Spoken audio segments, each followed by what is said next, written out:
Hi, this is Charlie with Boxing Focus. Just seen the weigh-in for Fury versus Chisora 2.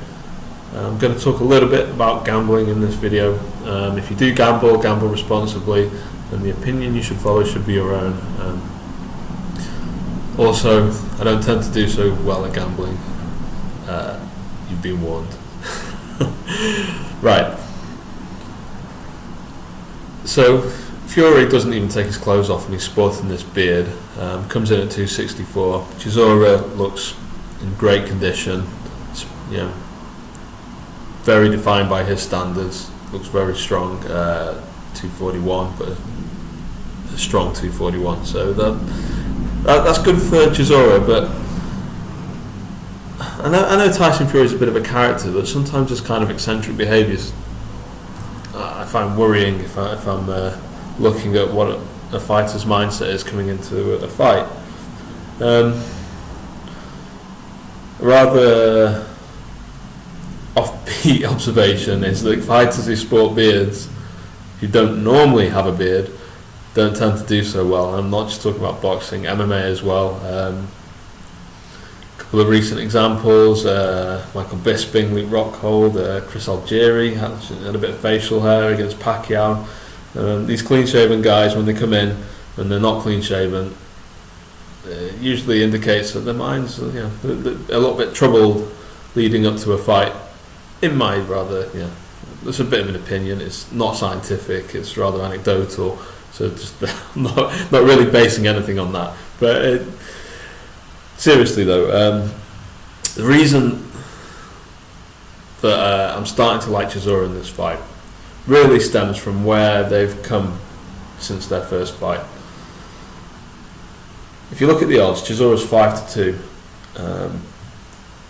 5-2, I think that's quite good value for Chisora. Chisora, since their first fight, he lost another 3, so he lost 4 on the spin. So Fury, then he loses to Helenius. Then he loses to Vitaly Klitschko, but gives him his toughest fight since Lennox Lewis. I don't think there's any shame in that. Lennox Lewis is one of the all-time great heavyweights. Vitaly Klitschko was not far off. And if you discount losses due to injury, Vitaly Klitschko only lost to one guy. So I think that was, if nothing else, a very good learning experience for Chisora, because he had to dig deep and stay strong against a guy who, knocked out almost everybody that he was against. So then he loses to David Haye. David Haye represents an entirely different breed of fighter to Tyson Fury. David Haye is athletic, he's fast, he's quick on his feet, quick with his mind, quick with his hands, and has a lot of power in a single punch. Just all the attributes that don't really attribute to Tyson Fury. So I don't read too much into that loss. I think more Chisora was inexperienced against those kind of fighters, because there's not many David Hayes in the heavyweight division. There's not many fighters like him, whereas there are quite a lot of big guys with long reach. So after losing those 4, Chisora regroups. He's reeled off 5 wins. He's knocked out some good guys. He showed increased professionalism. He's now training all year round. He's looking healthy. He's sounding a lot better. He's a lot less erratic. He seems to have developed more power because he's stopping guys. He's developed a good overhand right. He dropped Kevin Johnson with it. He stopped Malik Scott with it. He stopped Parler. He stopped Gerber. He's looking in a pretty good place, Derek Chisora, with a lot of good experience. Basically, he's come on a long way since that first fight, and he's the champion going into this fight. The champion who's been defeated 4 times since, back to and including the Tyson Fury fight. Tyson Fury is undefeated, but he's not the champion, and he's not really fought anybody. I mean, perhaps the biggest name on his record is Cunningham, a cruiserweight. He's been down multiple times since then. He's down against Pakic, he's down against Cunningham. mean, he was wobbled in his most recent fight by Joey Abel, and he seems susceptible to that overhand right, the one that Cunningham landed to such good effect. And that's the one punch that Derek Chisora really seems to have developed more so than anything else. So I feel like Tyson Fury has languished since that first fight, and I don't feel he's improved much at all. I don't feel he was in particularly bad condition, although he was fleshy in that fight. He still worked relatively hard. He still showed a reasonable level of fitness. Yet he never hurt Chisora. When he's in against good fighters, he doesn't tend. He didn't hurt Kevin Johnson. You say when he's in against good fighters, he's not been in with that many good fighters.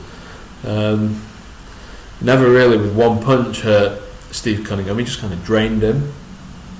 He doesn't really have that one punch power. He more accumulates damage on his opponents. And we've seen that Chisora is very robust in that kind of fire. So I'm almost ruling out in this fight. I'm almost happy to rule out Tyson Fury by knockouts, unless he's got another card, another trick up his sleeve, something else in his locker that he's not yet shown to the general public. What he has displayed so far is not enough to stop Derek Chisora, in my opinion.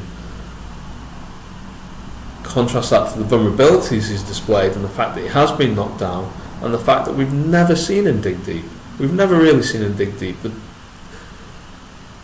The most we've seen Tyson Fury have to really find some extra resources in a fight is the first John McDermott fight. John McDermott's, no offence to John McDermott, but he's not that great a fighter. Domestic level aspirations at best. So Derek Chisora was so far out of condition in that first fight that he basically only fought in two moments. Really, he threw two combinations. There were two 10-second spurts where he threw a whole bunch of shots. And both times he wobbled Fury. So if a fat, out of condition Derek Chisora, who was never in trouble against Fury and was able to trouble Fury in that fight, if we have a fit, a strong, and more experienced Derek Chisora, someone who's made a habit of digging deep and throwing punches when his arms and shoulders are burning and surviving sustained attacks by big, heavy-hitting guys like Elenius and Klitschko. If you got this much stronger Derek Chisora in this fight, I'm surprised that it's not much closer when it comes to the betting odds. So my first £5 is going on 5-2 Derek Chisora to win. I may put a covering bet on Tyson Fury by points, so it was 13-8. So you would make a little bit of money either way in that one. I'll think about the covering bet for the moment. That's probably why I always lose money, because I don't tend to make them. The next one that's interesting is Bradley Skeet.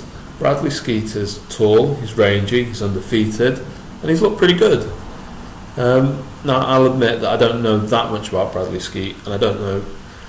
Of course, I know of Frankie Gavin, but I haven't seen that much footage of Frankie Gavin that I could really comfortably make a prediction on what he brings to the fight versus Bradley Skeet.